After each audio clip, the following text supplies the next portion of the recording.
small-scale and artisanal mining has been in existence in South Africa for many years, and it's been there in gold, in chrome, in coal, as well as in diamonds. Experts estimate that as many as 30,000 men, women and children are involved working in the disused mines across the country.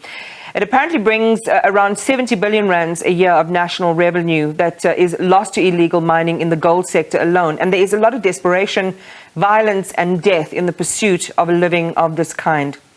Lucky Seekoei knows this well, going from zama-zama to artisanal miner, and he's with the Northern Cape Miners Association, and Meshack Mbangula is with the Mining Affected Communities United in Action. He's the national coordinator.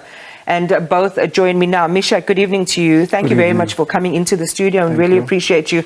You know, on a night like this where so many people are underground because of illegal activities and, you know, things go wrong and people die, we know just how brutal this sector and this industry can be. It is very dangerous.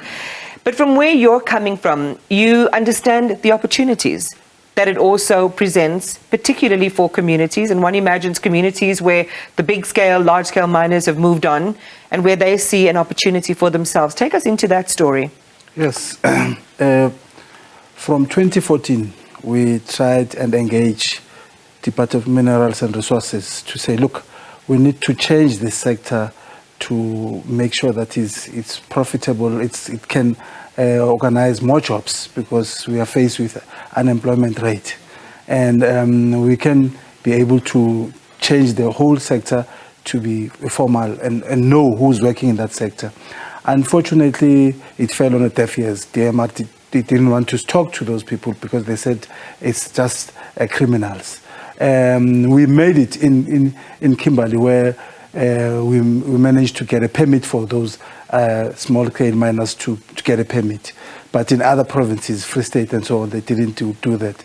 But it was going to be a very good sector because we would have created a lot of jobs in that sector. But unfortunately, the DMR, it doesn't believe that. So what we said is, initially, the real problems, people who cause these problems, is the mine that did not rehabilitate the land. And now they shouldn't look at these people as criminals. The criminals are mines who did not rehabilitate. And now we should be looking at how do we solve this problem. Right. But unfortunately, that didn't happen. And we still believe that if we can engage those people, because there are people who understand these sectors, the mines that are there, to say, how can we make it safe and have the people working in there and create more jobs on these people, rather than having them criminals. Because just now, like you indicated, we're having the very same thing in Atok, where more zama-zamas are coming in. Yeah. And we're refraining, Meshack, from using that term, and I'm sorry I used it in error, but let's talk about small-scale or artisanal or even, you know, illegal mining activity that is happening. You're saying and you're confirming it can be avoided if, you know, if it was regularized, if there was oversight and if it was formalized. I wonder if Lucky is able to join us. I know that Lucky is joining us on the line. Lucky, are you there? Yes, I'm still here. Thank you so much for your time. Tonight, we are confronting the grim consequence of illegal mining.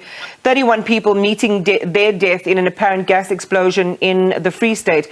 And I would love for you to share with our viewers a brief account of your journey from, you know, going, from illegal mining to artisanal and formal mining, and what that difference has meant to you. It has really meant a lot. For me to be where I am today, because of, yes, indeed, you know, from just being Lucky, who was just on the street, and then today I can say that, you know, at least I have a house, you know, and I have whatever that I need, you understand. I'm staying with my family, and all thanks to artisanal mining.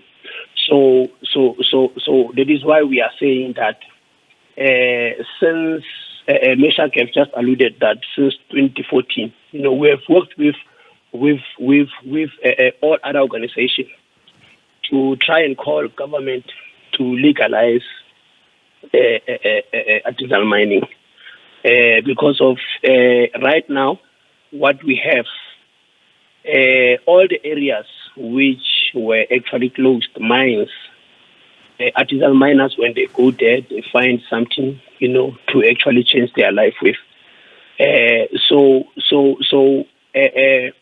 The companies, the big companies, they have actually closed mine in order to frustrate government and to frustrate the nation, coming with statement that there's no mineral and so forth. But when we, artisan miners, are going in there and working, we find those minerals. Now the question is, what it is to be done, because of minerals are still there, but there's no work, and when we go there, we find minerals. Right. So, yes. Lucky, I want to go to this with you very quickly, and Meshack's touched on it a little bit. Government publishing the artisanal and small-scale mining policy. It deals with things like permits, in their bid to formalize the sector. But what we're hearing is that it hasn't been really effective in accomplishing that goal.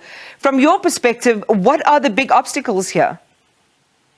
The big obstacles here is the role players, particularly the big mining companies, because of they still have interest in mining, but they have plan.